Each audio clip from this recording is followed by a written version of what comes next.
kami berkomitmen untuk membuka ini semua dengan seluas-luasnya. Artinya kita tetap akan nanti melakukan pemeriksaan terhadap pemilik gedung, termasuk siapa yang menyewa, sampai dengan nanti menyediakan peralatan untuk aktivitas perjudian yang ada di Indonesia. Karena ini alatnya juga beli di sini. Kami akan melakukan penelusuran dan pendalaman secara seksama nantinya. Kemudian untuk gedung ini disewa selama 1 tahun sementara. Tapi ini kami akan pastikan karena si penyewa juga masih akan kami cek nanti identitasnya di manajemen daripada Hayam Maruf Tower ini.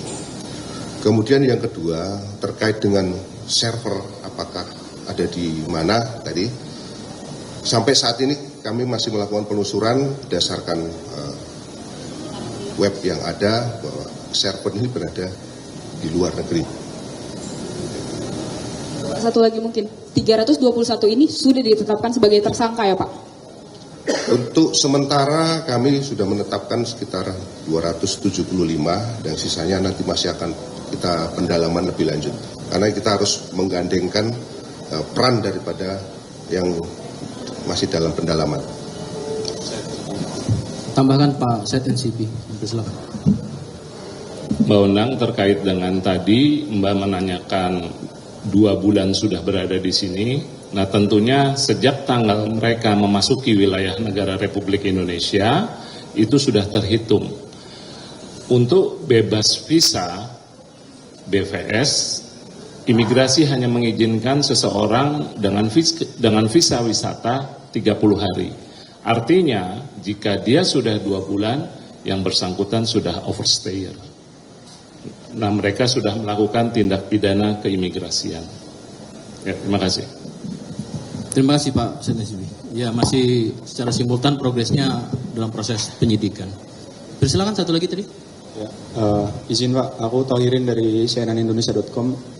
Mau tanya soal tadi Pak SNCB terkait tadi menyebut kalau sekarang Indonesia sudah menjadi negara tujuan untuk agenda bisnis judul itu ya. Apa alasannya Pak, dan sejauh ini apakah SNCB sudah mengantongi datanya, sebarannya, dan mungkin jumlahnya Pak, dan alasannya tadi mungkin apa, itu saja. Terima kasih Pak. Terima kasih. Kami persilakan Pak SNCB. Ya terima kasih Mas. Tentu kalau jumlahnya kami belum mengetahui ya secara spesifik.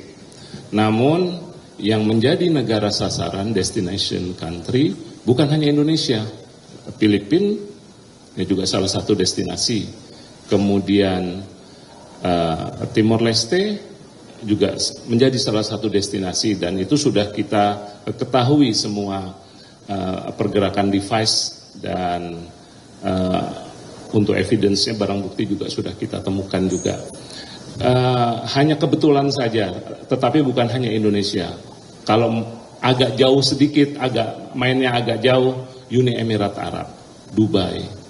Agak jauhan dikit lagi, Afrika Selatan, Pretoria, Johannesburg, itu juga sudah menjadi destinasi juga.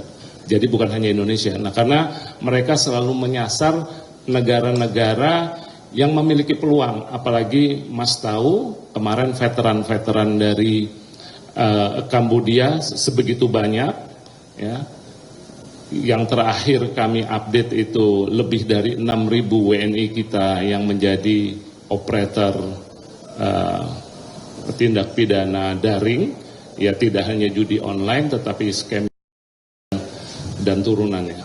Ya. Alasannya belum Pak? Alasannya, nah tentunya mereka kesini ada yang mengundang. Yang mengundang siapa? Teman-temannya, ex veteran-veteran dari Kamboja, itu. Nah, karena misalnya kita jujur, kita lihat warga negara yang datang ke sini adalah Vietnam, Kamboja, Laos, Thailand, Myanmar, itu daerah Indochina. Ya. Maksudnya kenapa Indonesia akhirnya jadi negara tujuan gitu Pak? Sebetulnya bukan akhirnya menjadi daerah tujuan, tetapi berdasarkan undangan, ajakan. Dan ada fasilitas bebas visa kunjungan. Kan kita juga sadar di satu sisi pemerintah kita juga butuh adanya peningkatan angka pariwisata. Itu tidak bisa dipungkiri, ya. Kita butuh adanya kunjungan wisatawan ke Indonesia. Tetapi di sisi lain, memang ini ada seperti dua sisi mata uang, sisi terang dan sisi gelapnya. Download Tribun X sekarang, menghadirkan lokal menjadi Indonesia.